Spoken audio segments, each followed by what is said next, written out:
gravação. Então vamos lá, pessoal. Antes de mais nada, passar alguns avisos aqui pra gente.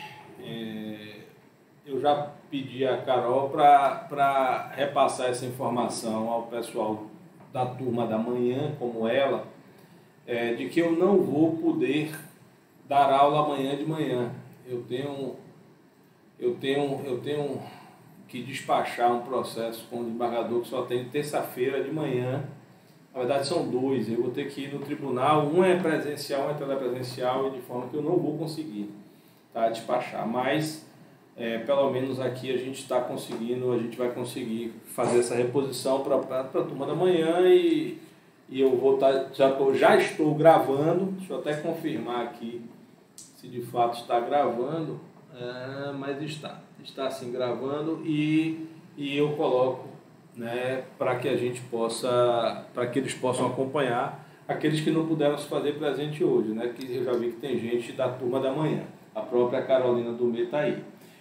Outra coisa, na próxima semana a gente tem, vai acontecer a mesma coisa, a turma da manhã também não vai ter aula de terça-feira porque é feriado, mas vamos antecipar, não teria que haver teoricamente reposição porque é feriado, só que o assunto, a gente precisa esgotar o assunto, é melhor do que marcar aula extra depois, então eu antecipo. E vocês da turma da manhã também vêm para a aula de segunda noite, tá? E a mesma sistemática, quem não puder, eu vou gravar a aula síncrona e vou estar disponibilizando, lá no YouTube. De uma forma ou de outra vocês ficarão. E haverá atividade normalmente com prazo para segunda-feira, porque segunda-feira a direção não suspendeu as atividades, então a gente tem aula normal na segunda-feira, tá bom? Eu acho que esses dois avisos eram dois avisos que inicialmente eu precisava repassar para vocês, tá bom? Na próxima semana a aula vai ser somente na segunda-feira, a aula síncrona vai ser somente na segunda-feira e vai ter atividade que eu estou liberando amanhã. Ok até aqui, pessoal?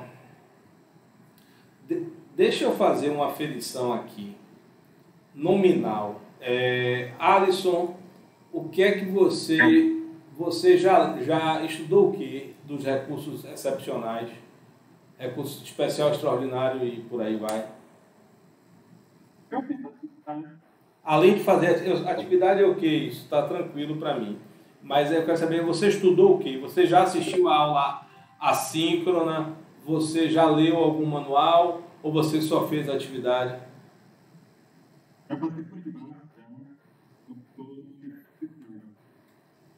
Começou o recurso especial, não é isso? Mas o que? A aula assíncrona ou tá lendo?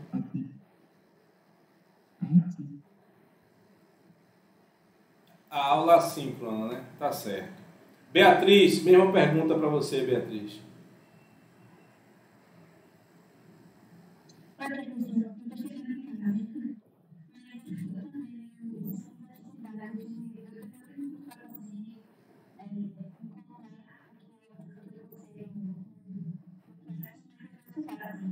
Tá. Perfeito. Carolina do Meio, o que é que você já estudou, Carol?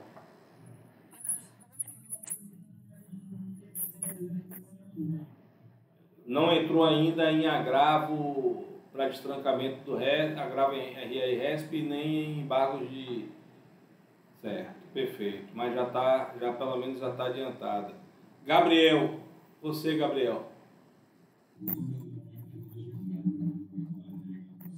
Beleza.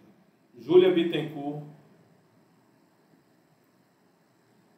Júlia. Oi, Júlia, me ajude. Júlia, por favor. Júlia, você está nos ouvindo? Se você não puder, se o microfone não estiver funcionando, coloque no chat, por favor. Mas nos dê um sinal de vida. Tá, vamos pular, Júlia. Pedro Henrique, me conte aí.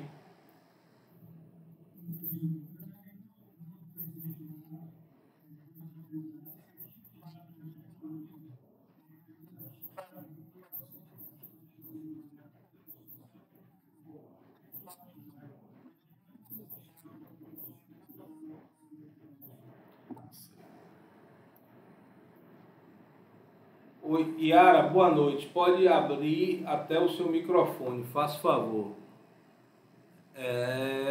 E ela saiu, caiu. Ela caiu. Tá bom. Eu vou. Então tá, vamos lá. Conversar um pouco com vocês aqui. Eu estou preocupado. Eu estou preocupado nem tanto em si quanto a nota, tá? Porque as atividades, vocês estão bem ou mal, estão sendo feitas. Tá? Yara voltou. Yara, você está me ouvindo? Tá ruim, né? Tá, então tudo bem. Então, vamos lá. Eu tô, assim, as atividades vocês estão fazendo e essas coisas terminam acontecendo e a gente termina pegando e focando no que é, entre aspas, não é nem menos importante, mas é que tem um ditado que diz que é o cachorro que balança o rabo, não é o rabo que balança o cachorro. Mas, infelizmente, termina, no caso da graduação, o rabo balançando o cachorro. O rabo aqui é a avaliação. A avaliação, em tese, não é o mais importante. Porque a avaliação é aquilo que serve como objeto de aferição da compreensão de vocês. Capacidade que vocês têm ou tiveram de absorver o assunto. E eu estou muito preocupado. Não é com que vocês percam, sabe? Eu estou preocupado com que vocês não aprendam. Recursos cíveis, a não ser que alguém aí vá para a área criminal, recurso cível é muito importante. Tá? Eu tenho percebido com vocês, tenho percebido pela dinâmica das aulas, que poucas pessoas têm estudado previamente como é a metodologia ou como essa metodologia requer, em decorrência da pouca quantidade de aula que nós temos. E vocês vão se atrapalhar até na segunda avaliação. Porque quando eu venho para cá e ao conversar com vocês, ao tirar as dúvidas, começam que as dúvidas são muito poucas. E são muito poucas, não acho que seja nem porque as aulas foram boas, não é isso, é porque são muito poucas, porque eu acho que a maioria não está previamente estudando. Então observe hoje que, primeiro, a gente tem tido uma frequência muito baixa nas aulas síncronas, tá? Frequência muito baixa mesmo. Agora nós temos 5 alunos de uma turma de 20 e tantos alunos à noite. Temos 5 alunos. Na aula passada, na turma da manhã, eu tive 3, 4 ou 5 alunos. Tá? E eu tenho acompanhado lá pelo próprio canal do YouTube, aonde estão postadas as aulas assíncronas, que também vocês não estão lendo. Vocês também não estão assistindo as aulas assíncronas. Tá?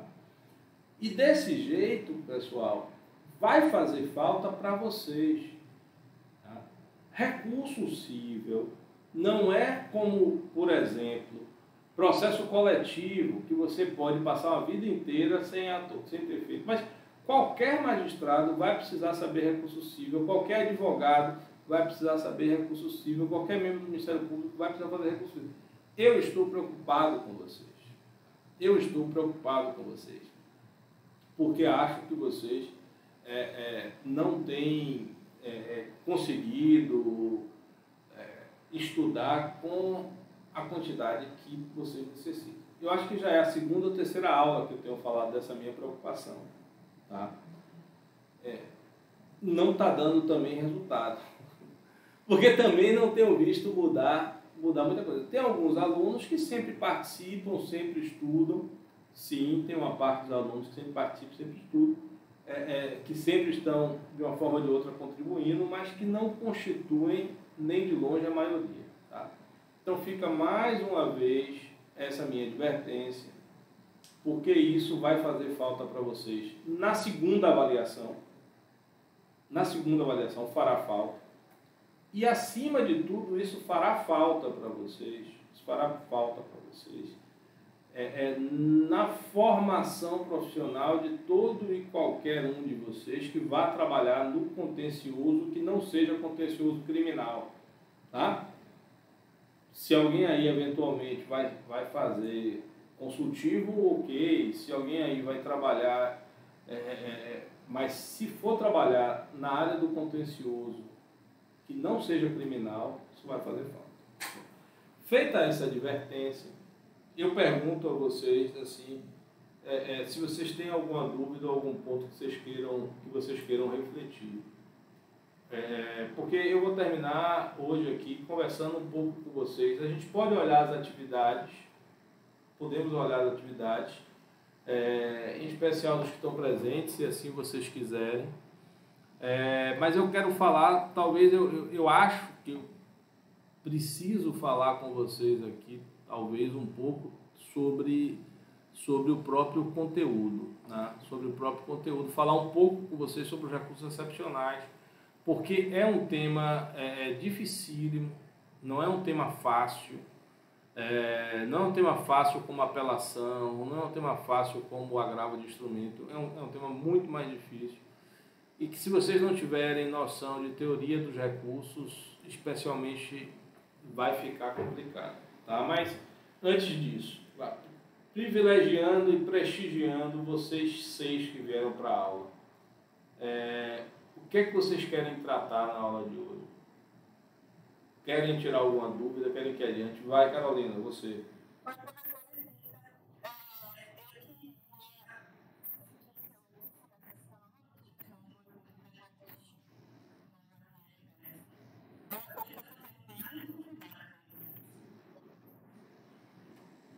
Devolutivo no RE e no RESP é relativamente simples. Tá? Qual é a sua dificuldade? Me explique aí, qual é a sua dificuldade? Eu vou explicar, mas eu quero entender o que tem sido para você difícil de compreender o efeito devolutivo, Carol.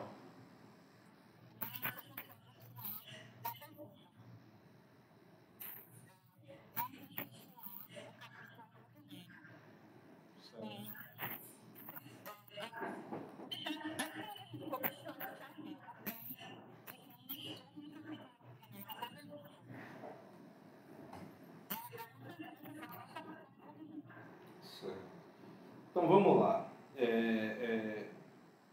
A primeira coisa que a gente precisa entender é que o seguinte,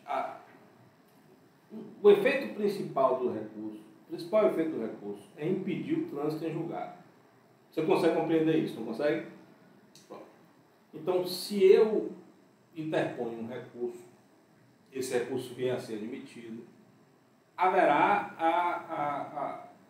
a impossibilidade da formação da coisa julgada, porque permanece a situação de litispendência em relação àquele processo. Se eventualmente eu estou tratando, Carol, de um processo que tem uma única causa de pedir, com um único pedido, tá certo? Coisa bem simples.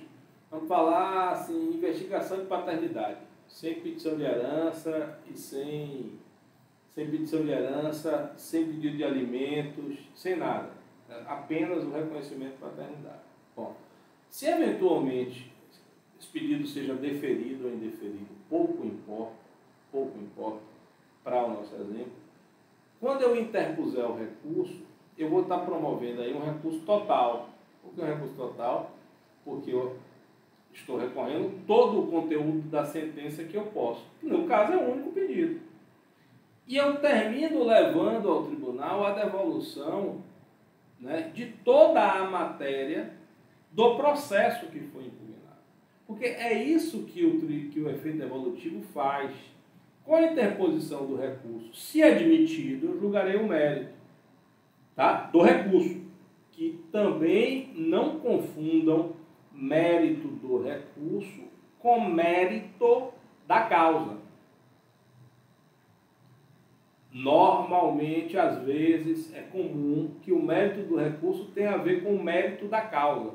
Mas o mérito do recurso pode ser diferente do mérito da causa. Tá? Vou dar um exemplo simples. A sentença extinguiu o processo sem resolução do mérito, porque entendeu que havia perempção. Perempção não é mérito da causa. Eu vou recorrer somente para tentar reformar a sentença.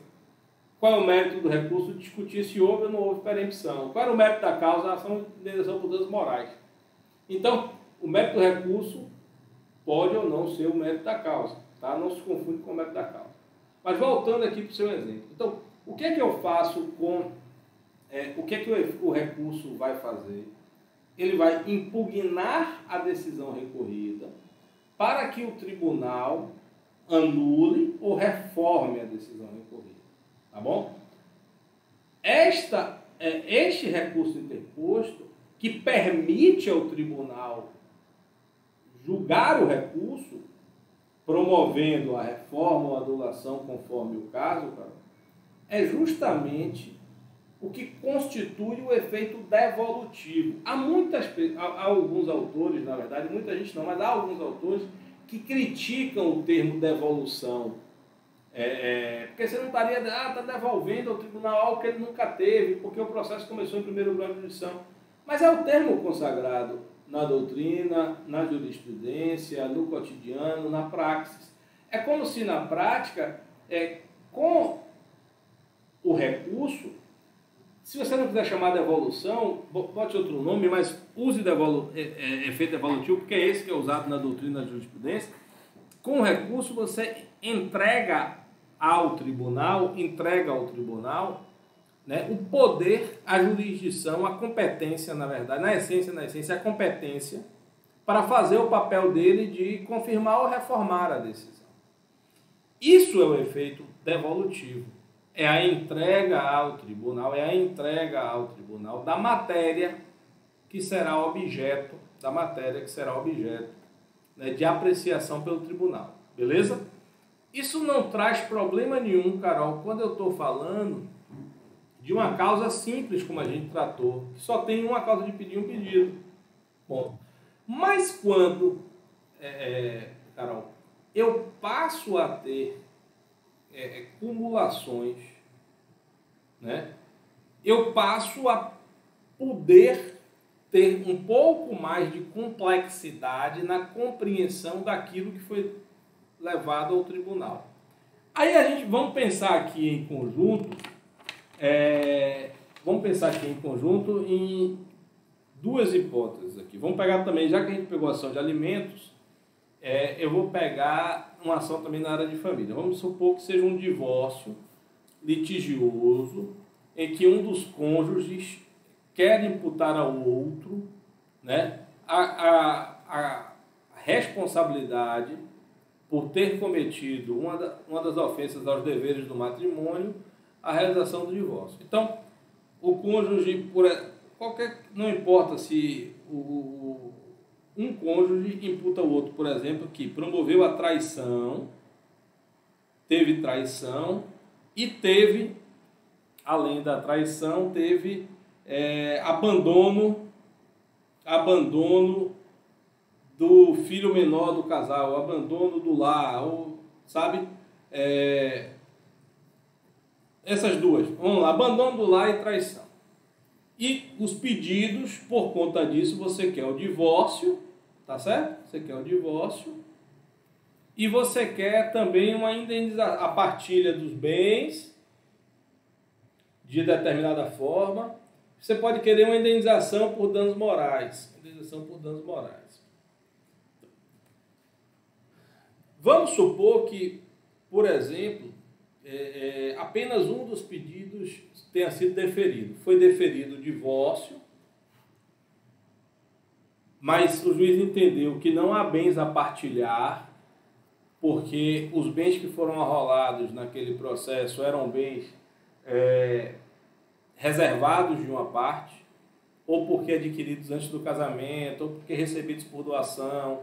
Não sei o quanto vocês conhecem de direito de família, mas não caberia e que também não haveria indenização por danos morais, porque entendeu que não haveria prova da traição. Pronto, neste caso. Significa, neste caso, Carol, que eu tenho uma parte do processo que pode recorrer de dois pedidos. Danos, a indenização por danos morais e a partilha. E a outra parte pode recorrer de uma coisa, aquilo que ela perdeu, né? Não sei, a imputação de culpa na decretação do divórcio. Pronto. Então, o que é que vai ser levado ao tribunal? Aquilo que for recorrido, Carol. Se a parte, por exemplo, não recorrer do dano moral, recorreu apenas da partilha e da imputação da responsabilidade do divórcio, qual é a matéria que vai ser devolvida ao tribunal? A matéria que foi recorrida. Então você tem aqui uma decisão com 3 capítulos e apenas um deles, vamos supor assim, foi recorrido. Ponto. Foi recorrido. O que é que o tribunal pode se manifestar? Ele vai poder se manifestar sobre o que não foi objeto do recurso? Não. Por que não? Porque transitou em julgado. E por que não? E porque não houve recurso sobre a matéria e, portanto, o tribunal não possui competência, jurisdição entre aspas, para apreciar aquela matéria. E por conta disso, o efeito devolutivo vai ser, no nosso caso, limitado à decisão, à discussão, ao debate do direito à indenização por danos morais. Essa é a única matéria que foi devolvida ao tribunal. Ok até aqui? Tranquilo. Alisson, eu não esqueci de você não. Sobre o tema, você quer perguntar agora ou eu posso terminar? Porque agora eu vou chegar no problema do efeito devolutivo no recurso especial extraordinário, que é o que Carol quer. Você quer perguntar agora, Alisson? Fale. Não. Efeito translativo é a possibilidade que o tribunal tem de conhecer matérias de ofício. São aquelas matérias que são levadas a conhecimento do tribunal, mesmo que não tenha havido efeito devolutivo, entendeu? Aí há quem diga que isso é também efeito devolutivo, porque essa concepção de efeito translativo, ela nasce da teorização de Cândido Dinamarco, num livro que ele tem sobre recursos. É um livro antigo que não está atualizado, mas é um livro que promove a classificação majoritariamente adotada na doutrina brasileira, que faz, né, o efeito de obstativo, de obstar a formação da conjugada, o efeito devolutivo, que é o que devolve a matéria ao tribunal, o que ele chama de efeito translativo, que é, mesmo que não tenha sido impugnado, as matérias de ordem pública podem, e aquelas que o tribunal pode se manifestar de ofício, são, entre aspas, devolvidos pelo efeito translativo, né? Efeito suspensivo.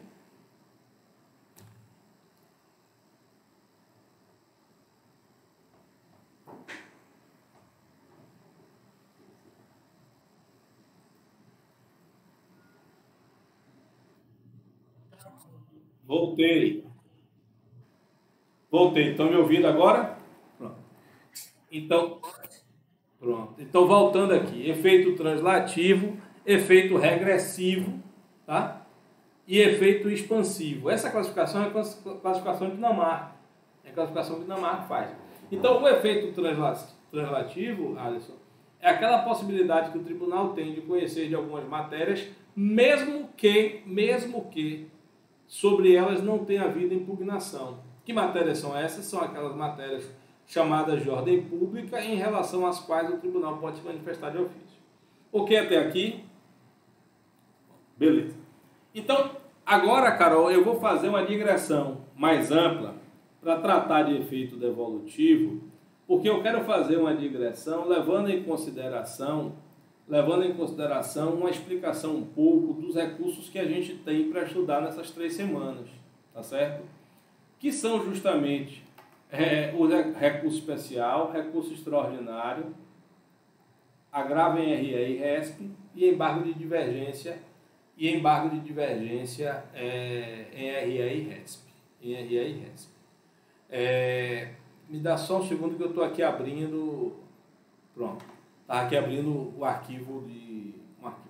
Então eu vou fazer essa digressão para vocês, porque, primeiro, esses recursos, eles são bem diferentes, pessoal. Eles são bem diferentes dos recursos que a gente estudou até aqui. Tá?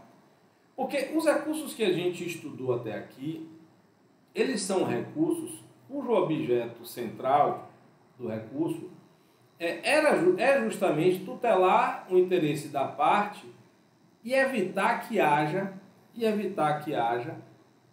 injustiça. Então, o motivo central, o elemento central, o motivo central do recurso de apelação, é reformar ou anular uma sentença injusta. Injusta por um erro em procedendo, julgou mal, ou injusta por um erro em procedendo, me perdoe. Injusta por um erro em procedendo, ou seja, que é nula quanto ao ato jurídico, é um ato jurídico com defeito que não merece, portanto, prevalecer, ou por um erro em judicando, porque no seu mérito ela foi equivocada, a decisão foi errada, tá? Quanto ao conteúdo dessa decisão, não quanto à forma desse ato. Isso é o erro em judicando. Quando você faz um agravo de instrumento, a mesma coisa. Seu objetivo central deixa eu botar aqui o sumário do CPC para ficar mais fácil, que eu vou falar mais abertamente, mais amplamente sobre esses recursos, então o sumário ajuda. Então o objetivo central é você reformar impugnar imediatamente uma decisão interlocutória. E por quê? Porque ela foi injusta com a parte, tá? Ou ela foi nula, ou ela no seu conteúdo foi equivocada.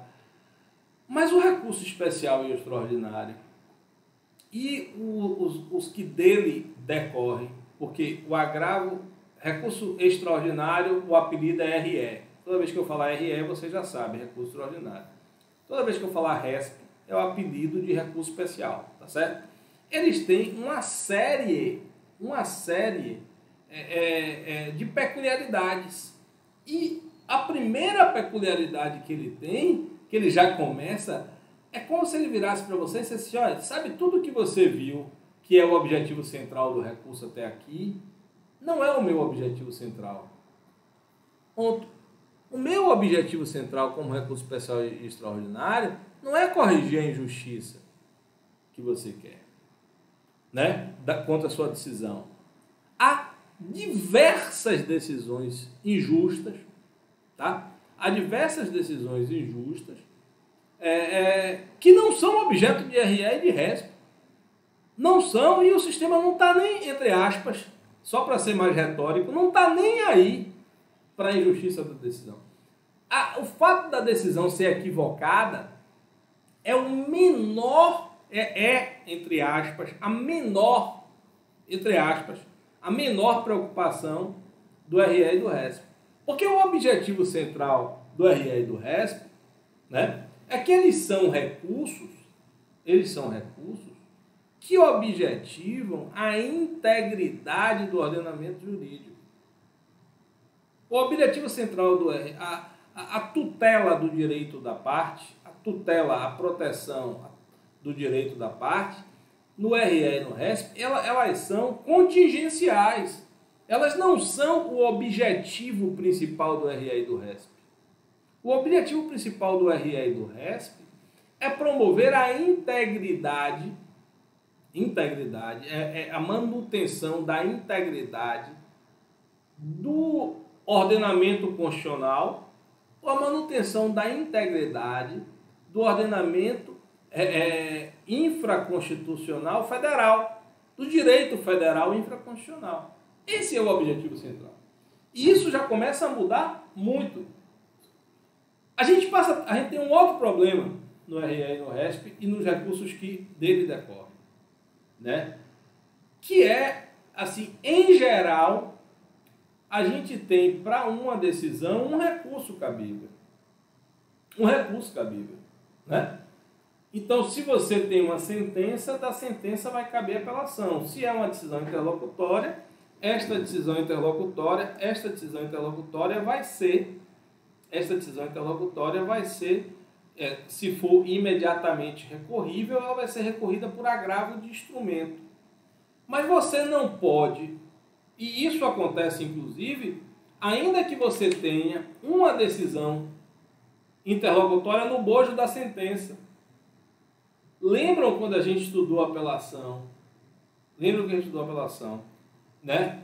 De que a tutela provisória, que é uma das hipóteses de decisão interlocutória agravável, quando a tutela provisória é deferida ou indeferida no corpo da sentença, embora ela ali esteja lá dentro da sentença, ela permanece sendo a decisão interlocutória, mas ela vai ser recorrida por apelação, né? Por quê? Porque se foi na apelação, ou se foi na sentença, o recurso é da apelação. Aí você começa a ter, além dessa questão, daquela questão que a gente tratou, de que a tutela do direito da parte é elemento contingencial do recurso especial extraordinário, ou seja, ela não é a causa e sim a consequência do recurso especial extraordinário, dos acórdãos, né? Isso que eu estava falando até agora, inclusive, tem um nome, é o princípio da unirrecorribilidade, né? De que as decisões são recorridas por um único recurso cabível. No RE e no RESP, isso é temperado. Temperado de que forma? Assim, o STJ e o STF, eles não são, respectivamente, uma terceira instância e uma quarta instância recursal. Como, sem dúvida, o Tribunal de Justiça é uma segunda instância recursal, o RE, porque objetiva fazer a reforma das decisões proferidas por juízes de primeiro grau, o STJ e o STF não é uma via recursal aberta a todos. Não é uma via recursal aberta a todos. É aberta somente naquelas hipóteses de cabimento. Mas aí, voltando aqui, seguindo para cá. E aí você passa a ter um segundo problema, Carol, que é quando eu tenho um acórdão, este acórdão, ele vai julgar os pedidos que lhe foram devolvidos pelo efeito devolutivo e, né, aduzirá os fundamentos jurídicos do julgamento neste acórdão.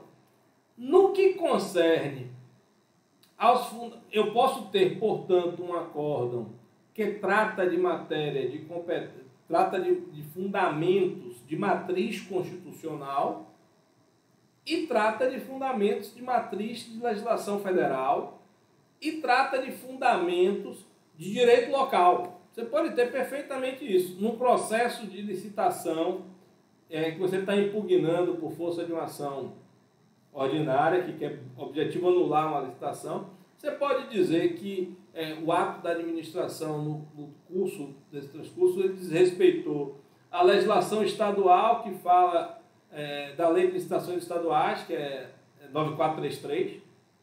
Aí você pode dizer que ela ofende a Lei Federal de Licitação, na parte geral, que é 8666, e você pode dizer que ela ofende também os princípios da administração pública previstos na Constituição.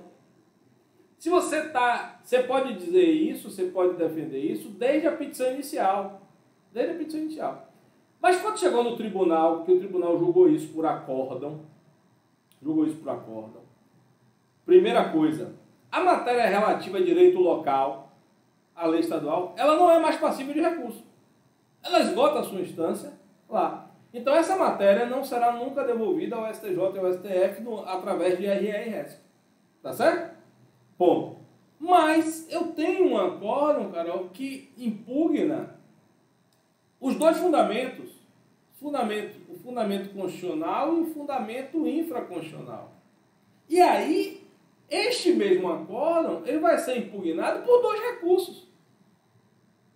Porque eu tenho, no nosso ordenamento jurídico, né, uma divisão subjetiva de a quem compete dar a última palavra em matéria constitucional, STF, e a quem compete dar a última palavra em matéria de direito federal, infraconstitucional.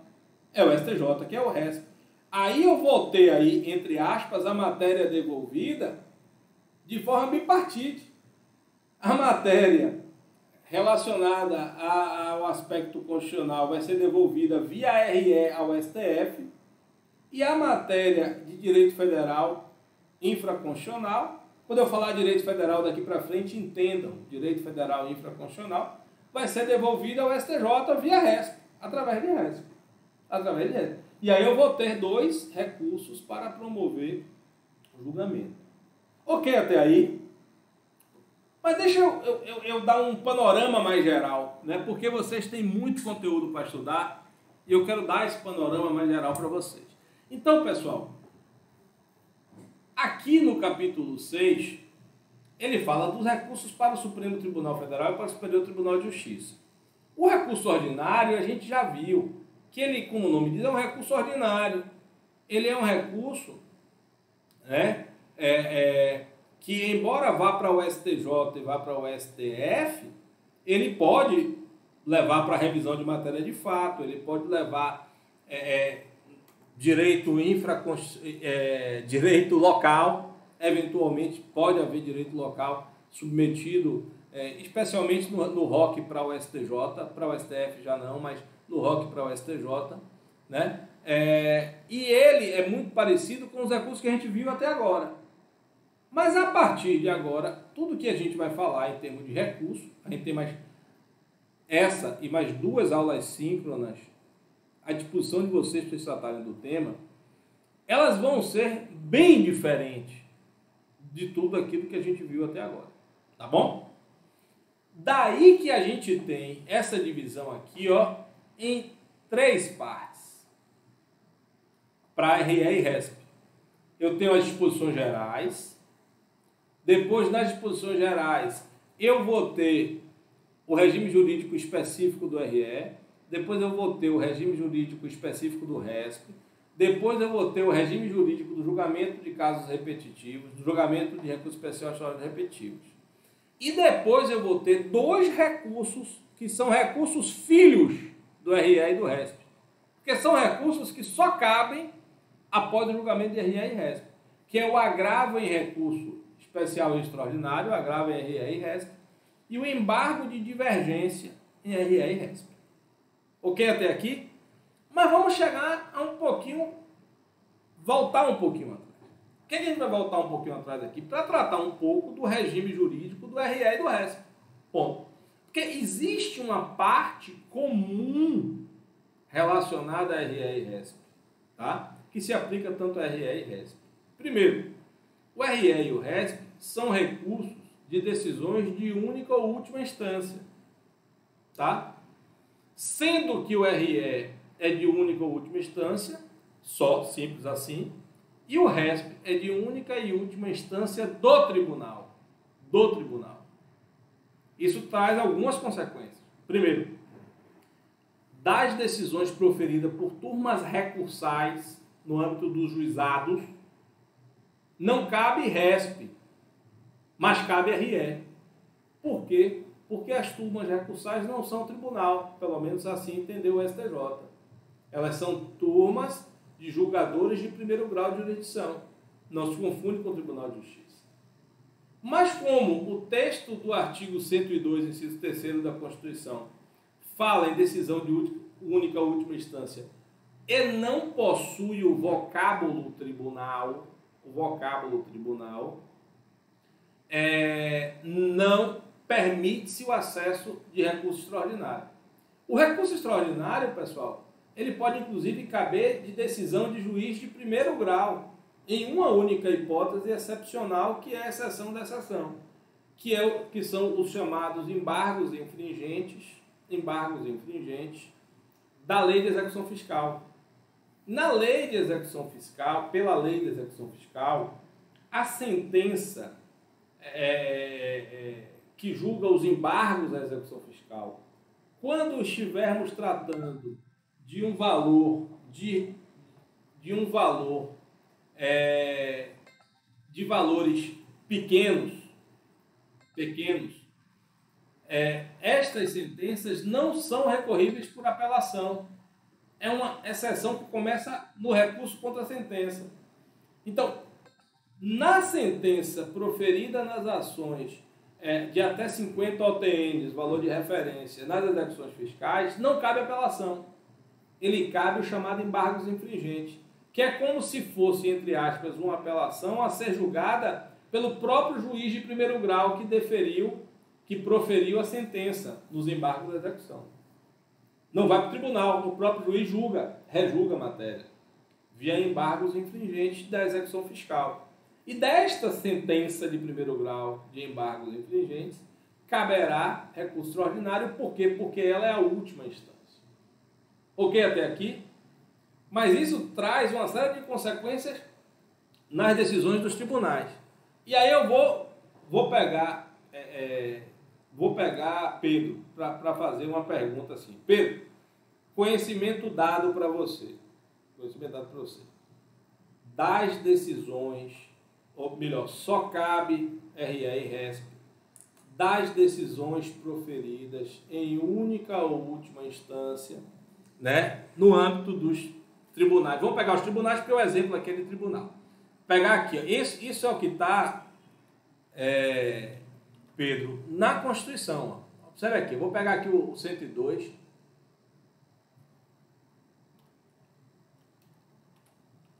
Pronto, 102, ó. Estão vendo aí, deixa eu até aumentar isso aqui. Aí você vai aqui, ó, 102, inciso 3º. 102, inciso 3º. Leia para mim aqui, Pedro. Quando eu parar aqui, lê aqui, ó.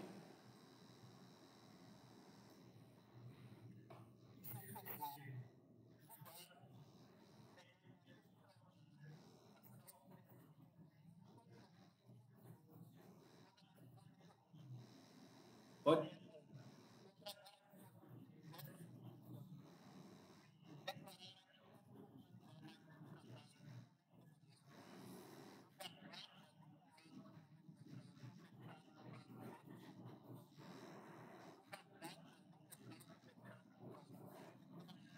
Não achem isso aqui estranho, não, porque a lei local contestada em fase de lei federal, ela é, em sua essência, uma ofensa da Constituição, porque é uma ofensa das regras de competência legislativa constitucional, tá? Quando vocês forem estudar, vocês talvez entendam isso de forma mais clara, mas que eu não posso perder tanto tempo agora. Mas só quero dizer para vocês que a linha D do inciso 3º do artigo 102 não é uma exceção que permite ao STF conhecer matéria infraconstitucional. É que na sua essência aqui, o que ele está julgando é competência legislativa prevista nos termos dos artigos 20, 21 e 22 da Constituição Federal. Tá bom? Mas quando vocês estudarem mais, vocês entendem mais. Vamos lá. Mas o que eu quero que você perceba aqui é isso aqui, ó. As causas, é isso que você vai precisar entender para responder minha pergunta, Pedro. E vamos lá no artigo 105, a mesma coisa, ó. Artigo 105. Vai lá, lê aí para mim. Inciso 3º.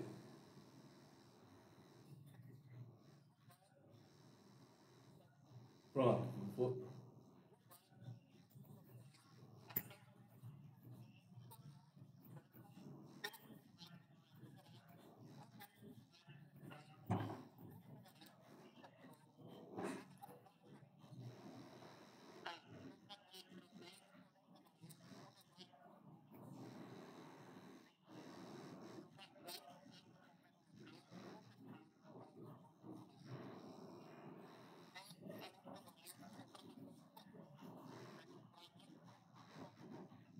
Perfeito. Então observe aqui, ó, que aqui além de ter essa palavrinha aqui, ó, única ou última instância, tá? Ele faz referência também aos tribunais, que não está lá no 102. É por isso que tem se entendido que cabe RE de decisão de turma recursal e não cabe RESP de decisão de turma recursal. Ok até aqui? Aí vamos pegar lá uma outra coisa que eu vou te lembrar lá. Artigo 932. Vamos conectar isso aqui, pessoal. Vamos conectar isso aqui. Ah, não, né? Mas só que é artigo 932, mas não é daqui, é do CPC. Vamos conectar isso daqui tá? Com os poderes do relator. Incumbe ao relator, e vai para você também, viu, Pedro? Porque a pergunta vai ser para você. Eu estou preparando a cama para lhe fazer a pergunta. Aqui, vou pegar o inciso terceiro. Lê aqui para mim.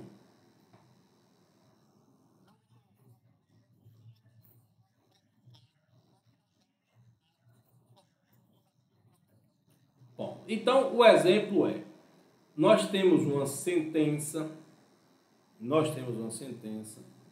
esta sentença foi apelada, e monocraticamente, o relator não conheceu da apelação porque entendeu que ela é manifestamente inadmissível. Ok? Monocraticamente, como está aí. Foi o relator que fez isso. Pode, não pode? O CPC diz que pode, pode.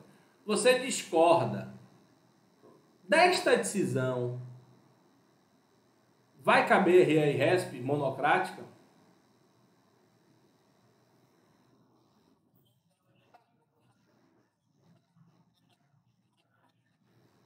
Perfeito.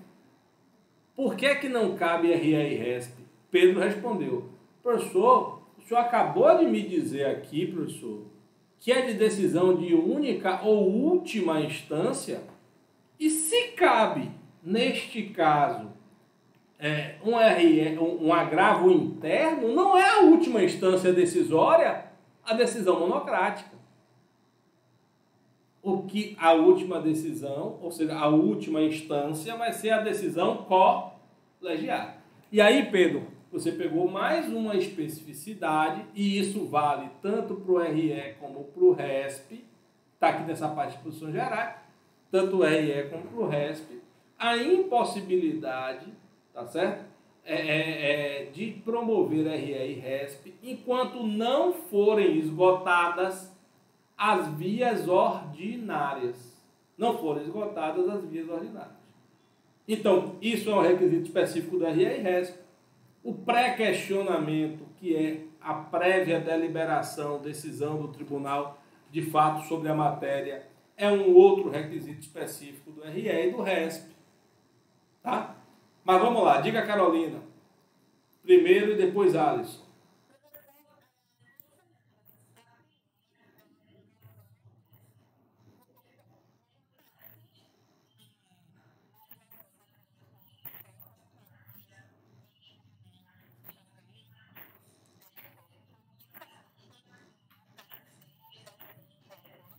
Recurso especial? Não. Deixa eu te falar. Não. O que é que vai... Cada um destes tribunais tem o seu recurso específico. Porque, lembre-se disso, aqui a gente nossa matéria é processo civil, tratando, né, daquilo que é de competência do STJ e do STF. O RE vai caber também nas justiças especializadas. Mas na justiça especializada, o recurso equiparado ao recurso especial tem seu próprio nome. Tá? No caso do processo do trabalho, para pegar o exemplo que você deu, dos acórdãos do TRT, caberá recurso de revista. O recurso de revista para o TST. Então, o STJ não tem, Carol, jurisdição sobre as justiças especializadas, trabalhista, eleitoral e militar federal. Não tem. Mas o Supremo tem. Tá certo? Mas diga aí.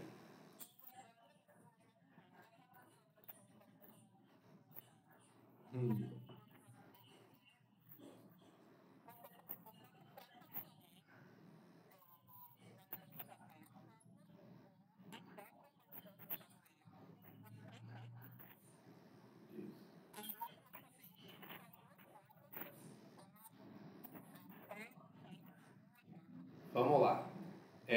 Do acordo, teoricamente, Carol, o seu pré-questionamento ele há de ser feito desde o começo do processo. Tá certo? Porque o que é o pré-questionamento? O que é o pré-questionamento para você entender? Assim, lembra que eu perguntei a Pedro se ele poderia ingressar com o RE ou um RESP a partir da decisão monocrática de um relator? E Pedro me disse, não, professor. Não, porque eu ainda cabia recurso na instância ordinária. O que é o pré-questionamento? É um pouco disso. Assim. O que é isso? Tem um enunciado do STJ que diz, olha, não cabe recursos excepcionais enquanto não esgotadas as instâncias ordinárias. Bom, e também não cabe recurso especial extraordinário de matéria que não foi decidida nas instâncias ordinárias. Essa é a lógica. Se não foi discutido no tribunal, eu não tenho como ter acesso ao RE e RESP. Qual é o nome disso? O nome disso é pré-questionamento. Então, haverá pré-questionamento sempre que o tribunal se manifestar sobre a tese jurídica que você quer levar. Por quê? Porque a gente já sabe também que não cabe RE e RESP para revisão de matéria de fato, que o RE e o RESP eles servem para tutelar direito constitucional e direito federal. Não cabe RE e RESP para rediscutir, para reinterpretar cláusulas contratuais, pelo mesmo motivo que direito negocial, né, não é direito federal nem direito constitucional. Né? E dentro deste contexto, para que o RE e RESP suba, é preciso que tenha havido o pré-questionamento. E aí o que é o pré-questionamento é tratar do tema. Aí você imagina agora na vida prática do dia a dia, já que você estava falando de estágio, que você vai lá e diz o seguinte, excelência, esta decisão do governo do estado, que está sendo objeto desse processo de licitação, como eu havia dito, ela ofende as normas gerais da 8666. E ela ofende também os princípios, né, da administração pública, princípio da moralidade, qualquer princípio daqueles, da administração pública. Aí o tribunal, ao julgar, ao decidir a causa lá no tribunal, o tribunal não se manifesta sobre esse ponto, cara. Ele não se manifesta, ele, por exemplo, se atém exclusivamente a tratar da questão de direito local e não se manifesta. Aí você vai poder interpor RE e RESP, Carol, a matéria está pré-questionada? Beleza. Aí, se você entra com embargo de declaração, você vai e entra com embargo de declaração. Mas ao entrar com embargo de declaração, o tribunal vai lá e dá uma decisão. Na nossa compreensão, o acórdão não é omisso. Eu não tenho que tratar de todos os pontos trazidos nos embargos, apenas aqueles que são necessários à formação do meu convencimento. Portanto, rejeito os embargos. A matéria foi pré-questionada? Foi decidida? Não foi decidida. Beleza. Aí o que acontecia isso antes do CPC de 2015? E aí, pelo amor de Deus, esse é um dos pontos que algum de vocês deve ter pesquisado, né? Ou era um ponto... Israel falou sobre isso? Isso, ótimo. Então, cadê Israel? Está aí? Se não, aí a gente aproveitava aí. Aí o que acontecia nesses casos, Carol? Quando você entrava com... Aí você precisava entrar com o RE e com o RESP. Se você entrava com o RE, o que o Supremo Tribunal Federal aceitava? Ele dizia, olha, eu não posso impor a parte a inadmissibilidade de um recurso extraordinário se ela fez tudo o que estava ao seu alcance para fins de promover o pré-questionamento. Ela questionou isso na apelação dela. Quando o tribunal se manteve omisso, ela apresentou os embargos de declaração e a parte não tem o poder de pegar um chicote e dar uma surra nos desembargadores para que eles se manifestem sobre o tema. Então ela fez tudo. E aí o que é que o STF entendia nestes casos?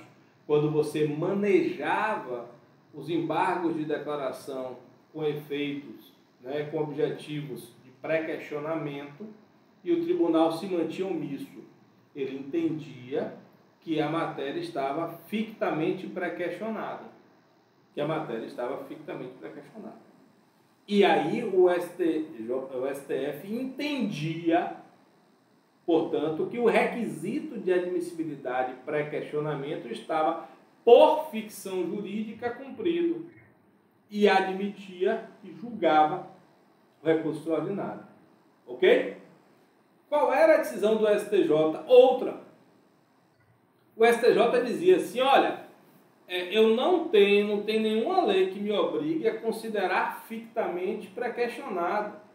A verdade é que por deficiência ou não do tribunal, né, por culpa ou não do tribunal, não importa, mas a matéria não foi decidida. E aí você era obrigado a fazer o quê? Não foi decidida, mas o tribunal ofendeu a lei. Ele ofendeu a lei porque ele ofendeu, isso aí eu estou falando da CPC de 73, ele ofendeu o artigo 535, que era o antigo artigo de embargos de declaração. No CPC de 73, embargo de declaração está tratado no 535. Aí o que você precisava fazer, Carol? Olha que viacrucis para a parte. Então eu pegava aquele acórdão, né, depois do julgamento dos embargos, e dizia, STJ, eu tentei pré-questionar a matéria, mas o tribunal não pré-questionou. E ao não pré-questionar, ele manteve a decisão omissa. E a decisão omissa é atacável por recurso de embargo de declaração. É uma das hipóteses de cabimento de embargo de declaração é omissão.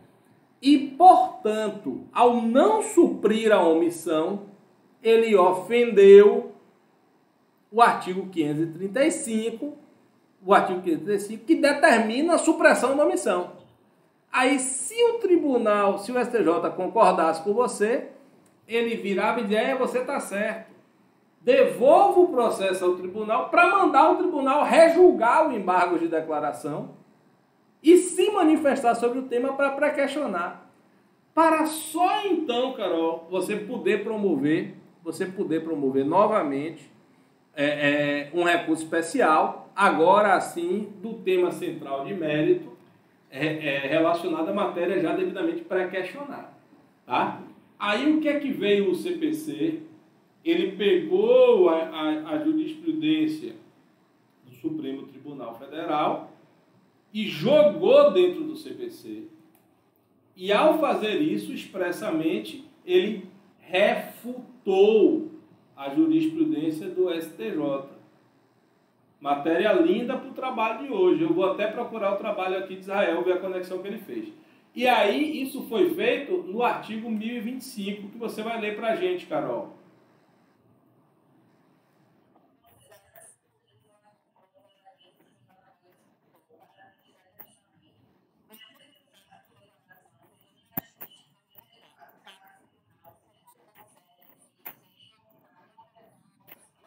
E aí, incorporou-se aqui o pré-questionamento FII. Só que o STJ continua aprontando com a gente. E aí, o que é que o STJ...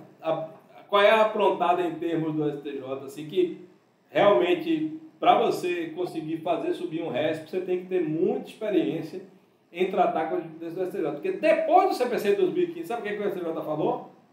Falou assim, olha, considerando que o artigo 1025, nessa parte aqui, eu falo, caso o Tribunal Superior considere existentes erro, contradição e obscuridade, não basta você entrar com o você entrar com o RESP, né, arguindo o pré-questionamento ficto.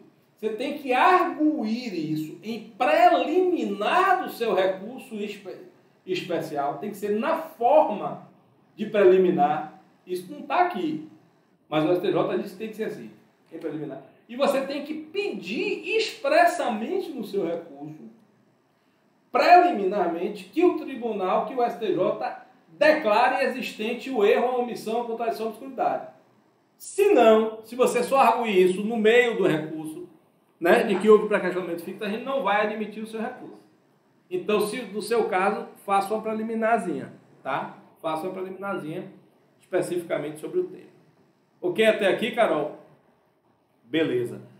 Alisson tinha levantado a mão, mas baixou. Gabriel...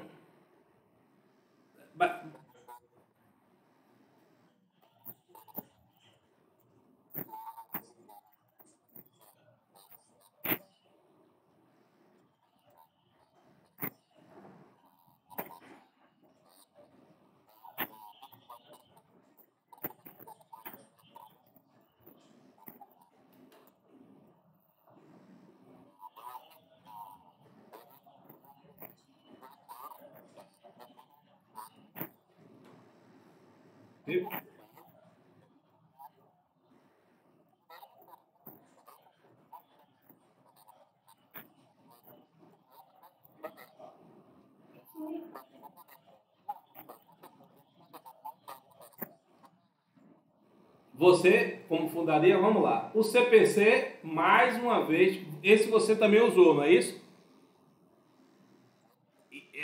Esse daí foi o seu trabalho, não é isso? Pronto. Isso. É que expressamente expressamente pô, peraí que eu não tá conseguindo abrir aqui. Deixa eu pegar aqui pronto, só a súmula 320 para vocês mostrarem.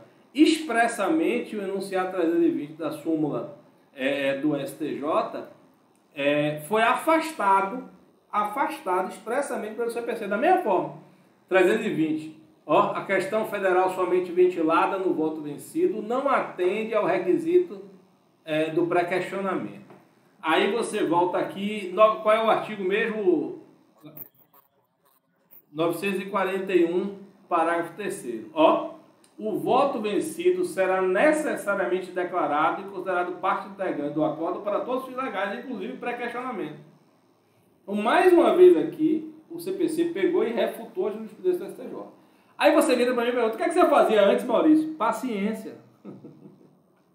Paciência, Gabriel. Você mesmo achando que não tinha nenhum fundamento, nem nenhum motivo para isso, aí você precisava interpor pré-questionamento, né? Ou interpor embargos de declaração, alegando omissão, que na verdade não existia omissão,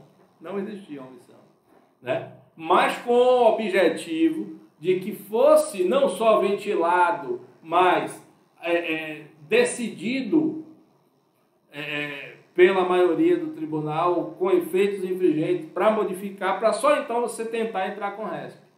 Porque na prática o STJ não recebia. Então você tinha que propor um embargo não cabível para tentar ter acesso ao STJ. Assim, a jurisprudência do STJ em matéria de recursos defensivos é um absurdo. A quantidade de dispositivos do CPC que foram dedicados a afastar essa jurisprudência defensiva do STJ são muitos. Por isso que eu mandei aí pesquisa, tinha matéria para todo mundo aí se regozijar para, como é que eu digo, promovendo a aplicação ou não da jurisprudência. Beleza? Mas na prática você tinha que fazer isso, você tinha que tomar uma decisão dogmaticamente errada, porque o STJ entendia que tinha que ser assim. José, você tinha levantado a mão. Já foi esclarecido? Pronto, então sem problema. Então vamos seguir adiante. Então, pessoal, dentre ainda dessas disposições gerais, aí a gente passa a ter um regramento do próprio RR-RESP. Porque, embora a interposição dele seja simultânea, você não sobe um para cada um para promover o julgamento, não. Isso vai ao STJ, primeiro ao STJ, que tem que julgar o RESP, e depois que ele julga o RESP, ele remete ao STF para julgar o RE. Tá? Aí você pode perguntar, mas Maurício, é possível que a matéria constitucional ela seja como é que eu digo, ela seja prejudicial para a matéria infraconstitucional, é possível. É possível. Então, é possível, por exemplo, que na matéria, você, naquele exemplo que a gente está... Imagine o exemplo que a gente está pegando, o processo licitatório em que há ofensa às normas gerais da 8666 e a princípios constitucionais.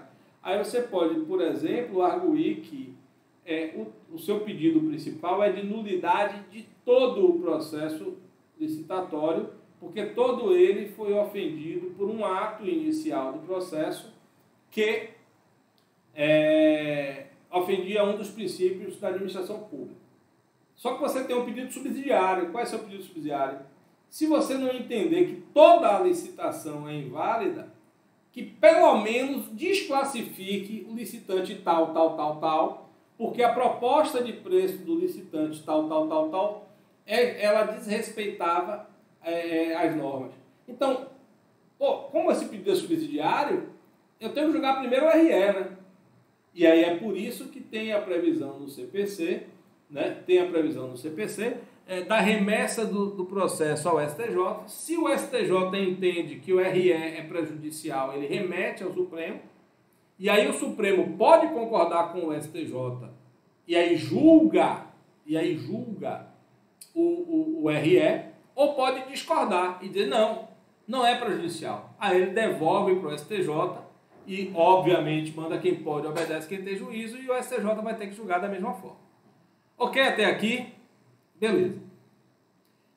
Além destas peculiaridades, tem mais uma peculiaridade que ficou no CPC. Na verdade, se vocês olharem, essa mudança ela se deu em 1029, vamos lá.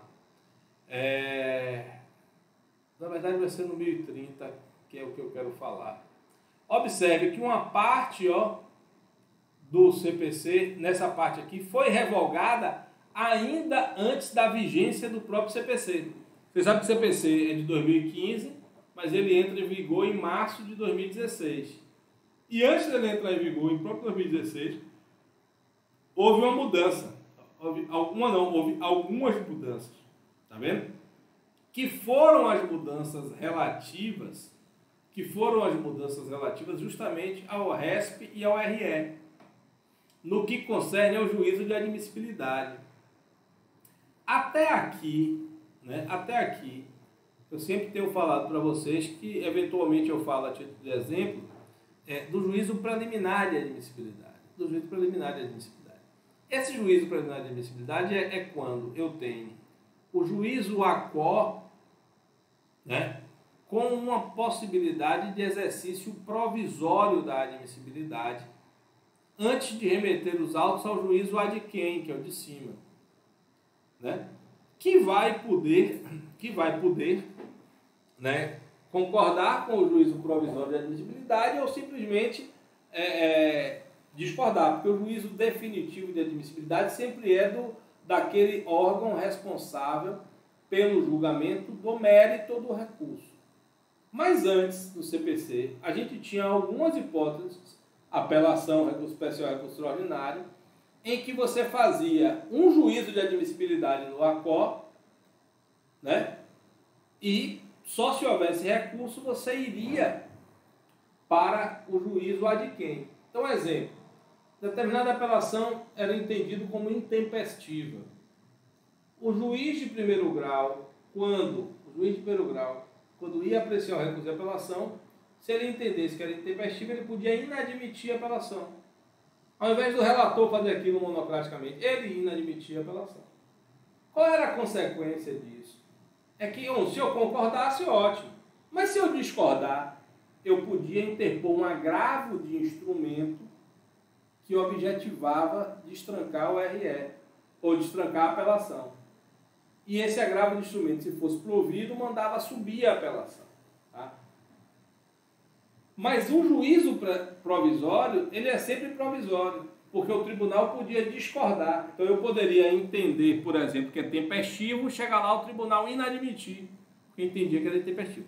Para acabar com isso, o CPC, na sua redação original, objetivou acabar com juízos provisórios de admissibilidade. acabar com o juízo provisório.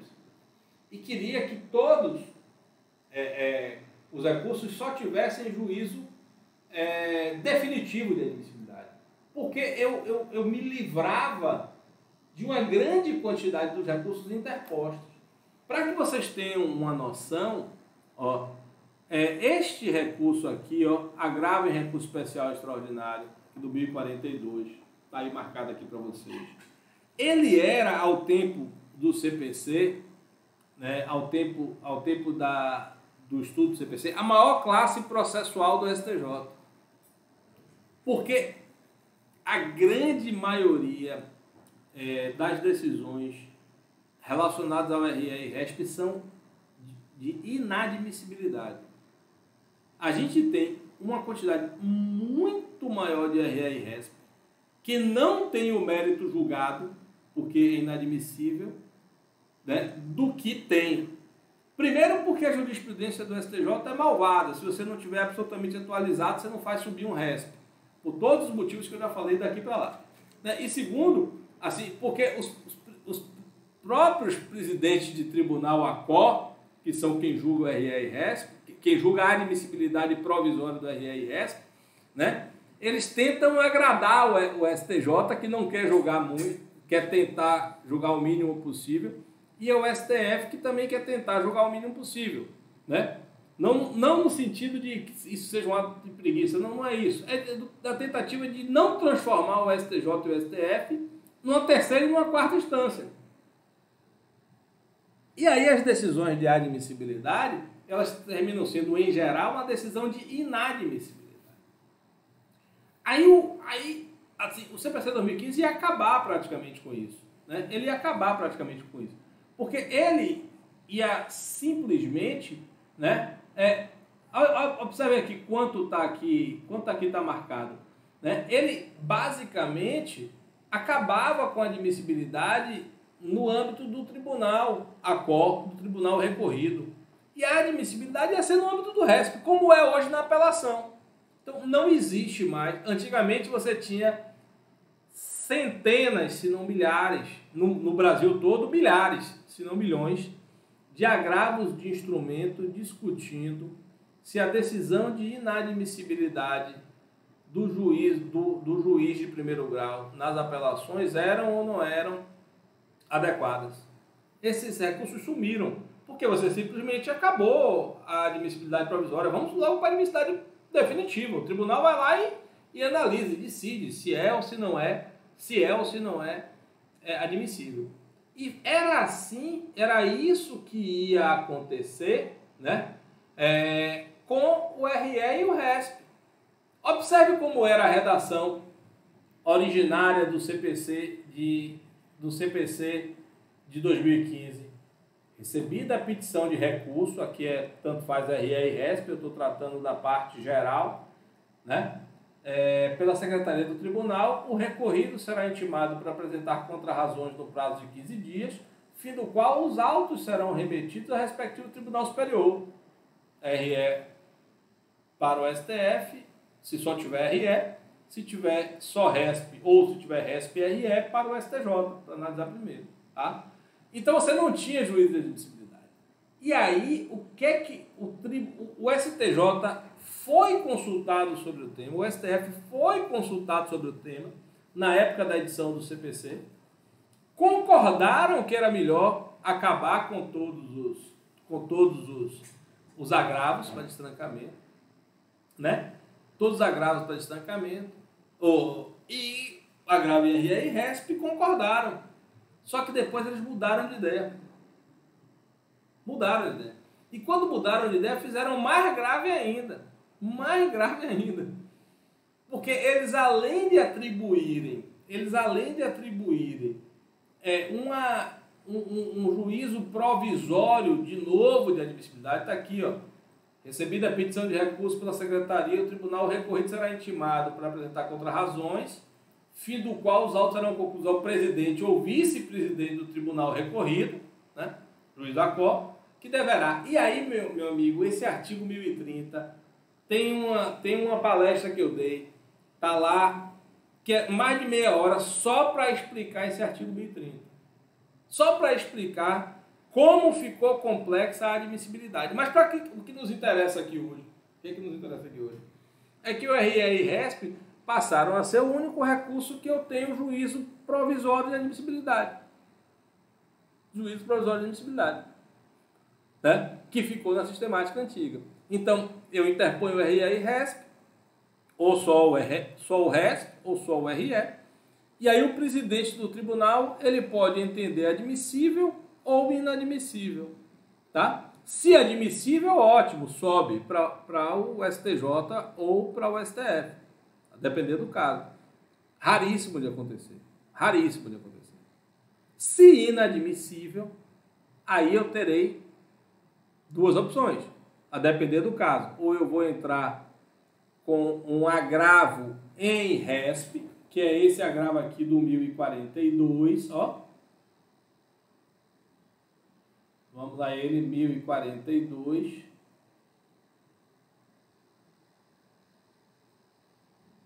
Tá vendo? Cabe agravo contra a decisão do presidente ou vice-presidente do tribunal recorrido que inadmitir. Ou eu vou para o agravo interno, em algumas das hipóteses em que o STJ já tem pronunciamento, ou o STF já tem pronunciamento de precedente obrigatório. Tá? Que não vai caber aqui agora, não cabe aqui agora eu explicar tudo isso, nem era para eu estar explicando nada disso, mas eu estou. Mas vamos lá. Então, pessoal, oi Luana.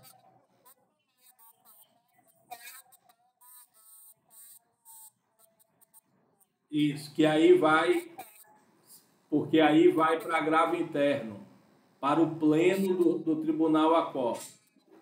Está aqui, ó. Quando você for para o 1030, se você voltar aqui no 1030, ele mesmo já vai te dizer, ó. 1030.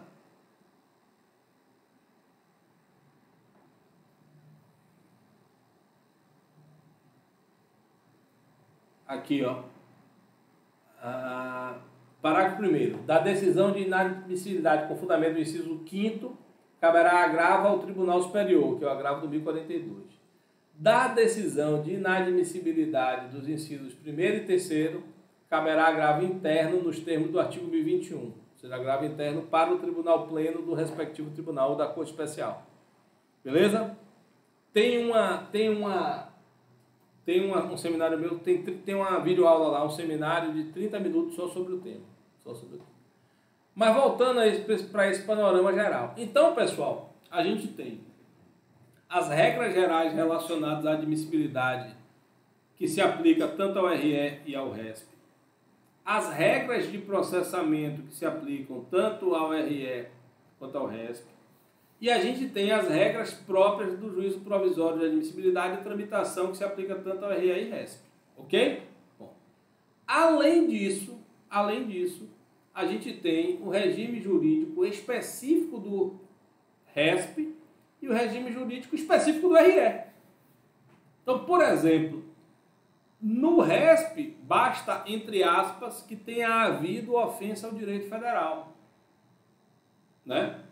E, obviamente, todos os demais requisitos, pré-questionamento, esgotamento das instâncias ordinárias, que a decisão tenha sido proferida de um acórdão em única ou última instância do respectivo tribunal. Para o Supremo Tribunal Federal, não basta isso. Para o Supremo Tribunal Federal, além de ter havido todos aqueles requisitos e ofensa à Constituição, é preciso que esta ofensa tenha repercussão geral. Tá? Isso é do regime jurídico específico. Isso aqui, pessoal, vai estar, né? Você começa aqui, 1029, os requisitos gerais, tá? Processamento, admissibilidade, artigo 1030, tá? 1031 é tramitação, aqui é fungibilidade dos recursos, 1032, 1032, 1033, 1034, é, 1034 está relacionado também a precedentes anteriores do STF e do STJ, aqui no caso reafirmando o precedente do STJ, parte de tramitação, e aí aqui a gente vem do julgamento de recurso extraordinário especial repetitivo. Aí, o que é que você tem aqui? Julgamento de recurso especial extraordinário repetitivo. Então, este foi o primeiro, digamos assim, o primeiro instrumento jurídico em prol desta nova sistemática dos precedentes obrigatórios foi a súmula vinculante, que vem lá em 2004. A partir dos estudos da emenda constitucional 45 para tratar da súmula vinculante, é que começou-se mais fortemente a se proceder a um estudo dos precedentes do direito brasileiro. Precedentes do direito brasileiro. Tá? Depois disso, o segundo instituto que começou a ter uma relevância importante para a formação dos estudos precedentes foram os chamados recursos extraordinários especial repetitivos. Eles não são uma novidade do CPC. Embora, ao contrário do IRDR, que este sim é uma novidade do CPC, o julgamento de recursos especial extraordinários repetitivos não é. O IAC também não é. O IAC ele era aplicado no STF. Não como organizado, como está no CPC 2015, mas era aplicado no STF. E o que é a lógica desses recursos especiais extraordinários repetitivos? Ele foi unido em conjunto, pessoal, com o IRDR para se transformar aquilo que a gente chama de julgamento de causas repetitivas. 928 CPC. Para fins dos artigos deste código, considera-se julgamento de casos repetitivos as decisões proferidas em incidente de resolução de demandas repetitivas, recurso especial e extraordinário repetitivos. Tanto que uma parte boa da matéria relacionada ao estudo dos recursos especiais e extraordinários repetitivos vai estar na aula de julgamento dos incidentes do IRDR, porque eu trato lá não apenas o IRDR e o IAC, mas eu trato também recurso especial e extraordinário repetitivo. Porque, junto com o IRDR, o RE e RESP repetitivos formam o que a gente chama de julgamento de causas repetitivas. O que é a importância desse julgamento de causas repetitivas? Né? O que é que o julgamento do RE e do RESP repetitivos tem assim de tão importante, tão sistemático? Ele é muito importante, pessoal, porque ele muda a importância e o patamar da jurisprudência brasileira na medida em que ele estabelece a aplicação de um sistema de causa modelo. O que é que ele faz? Assim, você começa a ter, assim, mais antigamente, as pessoas que estudam direito há mais tempo, a gente viveu situações absurdas, né? Algumas coisas que você pode estar até ouvindo, ou terem ouvido falar recentemente. Não sei se vocês ouviram falar alguma coisa recentemente da ação dos expurgos inflacionários contra os bancos. Assim, é ainda resquício da década passada. Antigamente, você tinha casos, como, por exemplo, os planos econômicos de Sarney, Bresser e Collor. Você tinha dezenas de milhões, na verdade nem eram dezenas de milhares, eram milhões de ações, por exemplo, discutindo o impacto disso no fundo do FGTS. A Caixa Econômica teve que se defender de milhões de ações, e quando a matéria chegava no Supremo, o Supremo tinha que jogar milhões de recursos extraordinários. Milhões de recursos extraordinários. O que é a sistemática do julgamento de recursos repetitivos, especial, extraordinário? Todas as vezes que você está diante de uma grande profusão de causas que discutem uma determinada tese jurídica, o que é que você faz aqui no STF, no STJ agora? Você seleciona algumas delas. Né? Seleciona algumas delas. E afeta isso para julgamento como causa repetitiva. E aí você paralisa em princípio, né? os processos, todos os processos, e diz, olha, todo processo que estiver relacionado à expurga inflacionária agora vai ficar paralisado. Porque o STJ vai estudar profundamente a matéria para promover uma decisão sobre o tema. E é isso que é feito. Então você seleciona algumas causas de cada um dos tribunais, né? E você objetiva o julgamento. E aí quando você objetiva o julgamento, pessoal, quando você objetiva o julgamento, você vai analisar a tese jurídica. Está aqui, ó. Você vai analisar, pessoal, a tese jurídica. E aí o STJ vai decidir se, neste caso, aplica-se tal tese jurídica. Isso implica que isso vira um precedente obrigatório, ó. Lá está lá do 927. Vamos voltar lá para o 927. Ó. Os acórdãos em incidente de assunção de competência ou de resolução de demandas repetitivas ou em julgamento de recurso extraordinário. E o STJ vai lá e fixa um tema. Ele fixa essa tese, e essa tese jurídica passa a ser obrigatoriamente aplicada em todos aqueles milhões de processos. Em todos aqueles milhões de processos. Então hoje, pessoal, para você, por exemplo, subir um RE é dificílimo, porque a grande maioria das questões já foram afixadas como passíveis ou não passíveis de serem consideradas com repercussão geral, que tenha a mesma eficácia. Mas pegando aqui o STJ, quando você chega aqui na jurisprudência do STJ, pessoal, tem aqui, ó, jurisprudência em tese, legislação aplicada, aqui, ó, é esse aqui que interessa. Repetitivos e IACs organizados por assunto. Vamos pegar direito processual, olha, você tem mais de 1000 temas de teses jurídicas já fixadas pelo STF. Vamos pegar direito processual civil, algumas teses aqui, por exemplo. E aqui você vai, ó, ação cautelar de exibição de documentos, inaplicabilidade da presunção de veracidade em ação cautelar de exibição de documentos. Foi o tema repetitivo 47. Tema repetitivo 47. Ó, aqui foi a ementa, isso foi julgado, pessoal, nesse RESP aqui, ó. Só que esse RESP foi afetado ao regime de repetitivo. Na época, no 538, só me engano, no 538, que era a época que julgava.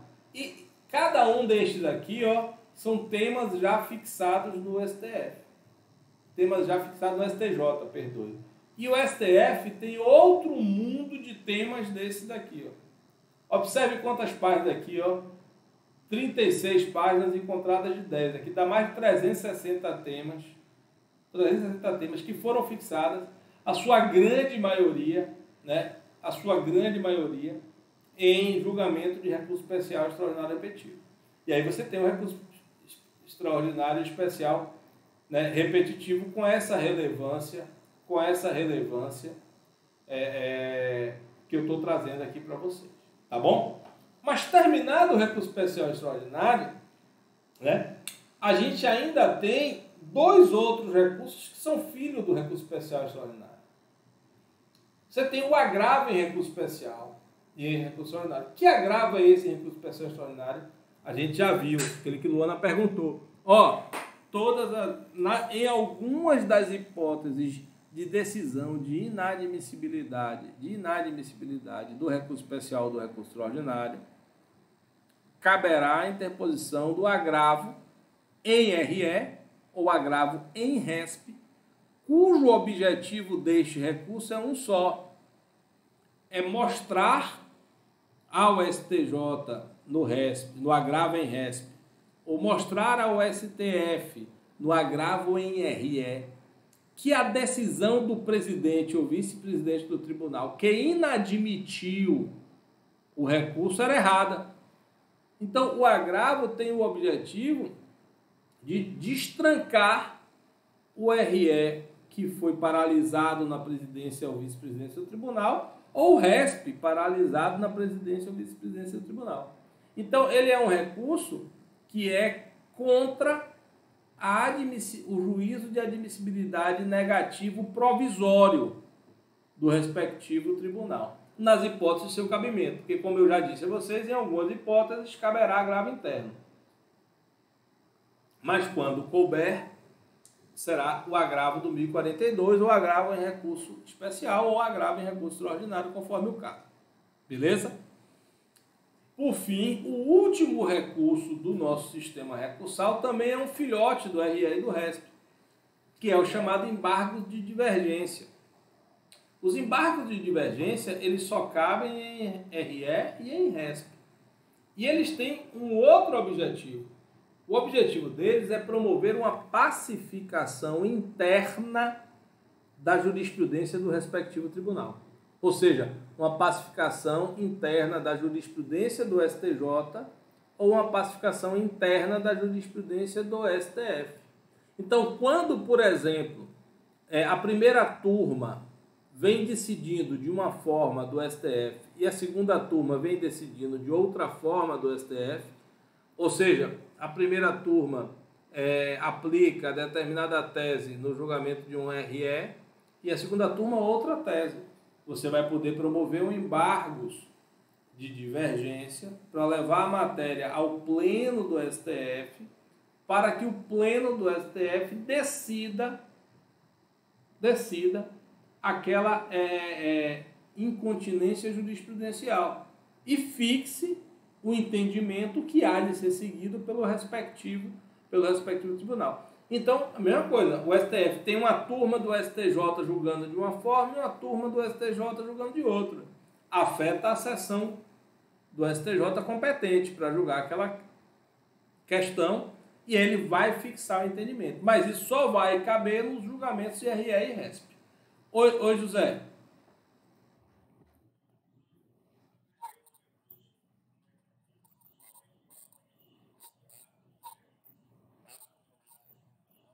Não mais. A gente tinha antigamente um incidente de uniformização de jurisprudência, tá?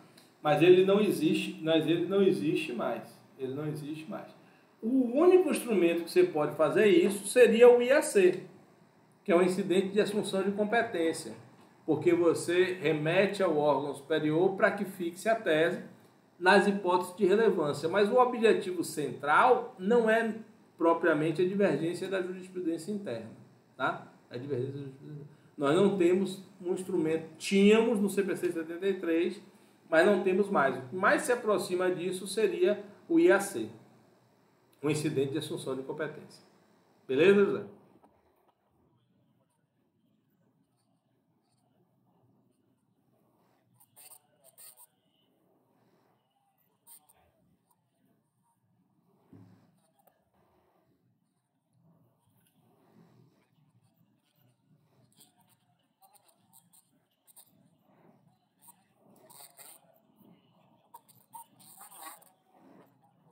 IRDR. Aí, se são múltiplos processos, você pode entrar com IRDR.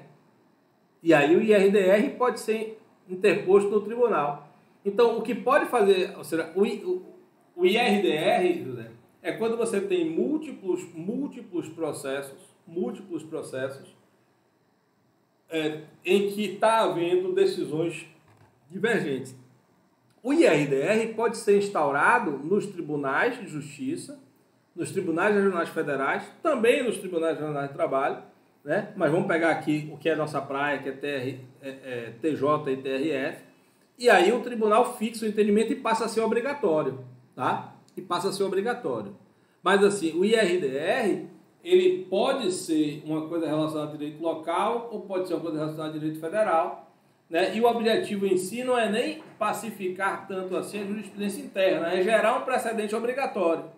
Porque os embargos de divergência, teoricamente, não seriam nem precedente obrigatório. Observe que não está lá no 927 acórdãos em recurso especial, em embargos de divergência, né? Mas eles terminam sendo obrigatórios no âmbito da respeitabilidade do tribunal, tá? Mas antigamente eu tinha um instrumento processual que objetivava dirimir a jurisprudência, a divergência jurisprudencial interna do tribunal. Interna. Agora eu não tenho isso, tá? E eu não tenho especificamente este instrumento, mas havendo pronunciamento da Corte Especial, ela passa a ser obrigatória, orientação do plenário ou do órgão especial aos quais estão vinculados, havendo decisão de IRDR, né? Havendo decisão de IRDR ou de IAC, ele passa a ser um precedente obrigatório para todos os juízes vinculados ao tribunal. Beleza? Mas isso não, o que eu quero dizer com isso? Isso não requer uma divergência. Porque você pode instaurar o IRDR antes que a divergência chegue no tribunal, enquanto está na vara ainda. Você já pode instaurar o IRDR. Beleza? Então, pessoal, eu acho assim, para a gente fazer um briefing muito rápido dos recursos extraordinários, né, seria isso, viu? É isso que eu queria tratar com vocês. A gente tem aí ainda 15 minutos. Vocês querem ver algumas das atividades? Ou podemos encerrar a aula por hoje?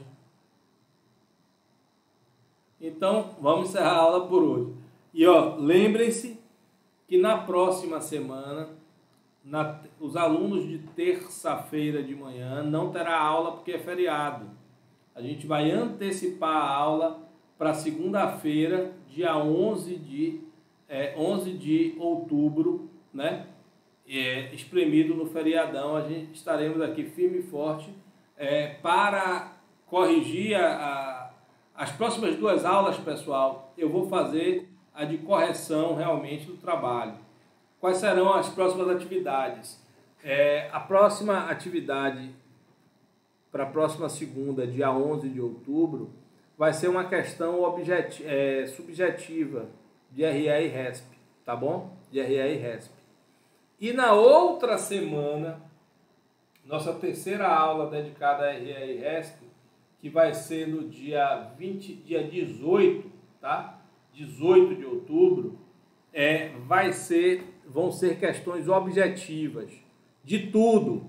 RE, RESP, recurso repetitivo, tudo que eu digo, tudo relacionado a RE e RESP. Entenda-se, RE e RESP, regime jurídico geral, regime jurídico específico do RE, regime jurídico específico do RESP, RE e RESP repetitivos, agravo em RE e RESP e embargo de divergência em RE e RESP, tá? Dia 25. Então, vocês têm, né, até dia 25, até dia 18, me perdoe, dia 18. Tá? Mas a gente vai batendo aqui, vai ter tempo de tratar tudo. Diga, Carol. Diga, Carolina.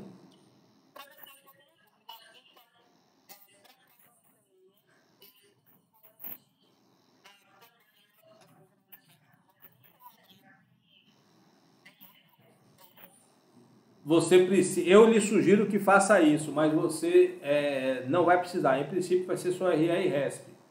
Embargo de divergência e agravo em RE e RESP, minha ideia é só colocar no terceiro momento, que eu vou tratar de tudo, fazer tudo.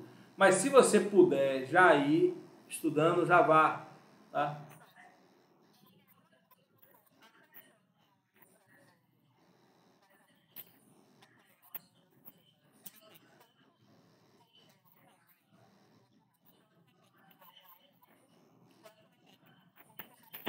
Isso. Nas duas. Assista uma vez, depois você decora. Mas assim, porque assim, na parte de RE e RESP, eu falo, a gente tem um regime jurídico próprio de causas repetitivas, e você tem alguns aspectos, elas terminam formando um microsistema jurídico, entendeu? Então, se eu tratar somente de RE e RESP repetitivos, a rigor, eu precisaria dizer das normas que se aplicam a RE e RESP pelo seu regime jurídico próprio, vamos chamar assim, ou seja, aquelas que estão lá no artigo 1036 seguintes. Mas ia ter que dizer que algumas normas que tratam do IRDR também se aplicam ao RE e RESP repetitivos, porque se aplicam. Tá? Então, você vai tratar, obviamente que se você já tiver antecipado aqui no RR-RESP esse estudo, lá você vai tirar isso de letra. Tá? Lá você vai tirar isso de letra. E eu vou botar um material, eu descobri um seminário muito bom no STJ só sobre IRDR, que eu vou tá lançando essa semana, lá na parte de IRDR, viu? Lá na parte de IRDR. Mas, seminário muito bom, mais de 2 horas de seminário. Aí eu inclusive, eu mesmo assisti bastante. Está bom. Então, pessoal, é isso. Por hoje é só. Oi? Hã? Vai ser uma questão subjetiva, Alisson, sobre recurso especial e recurso extraordinário. Viu? A próxima segunda.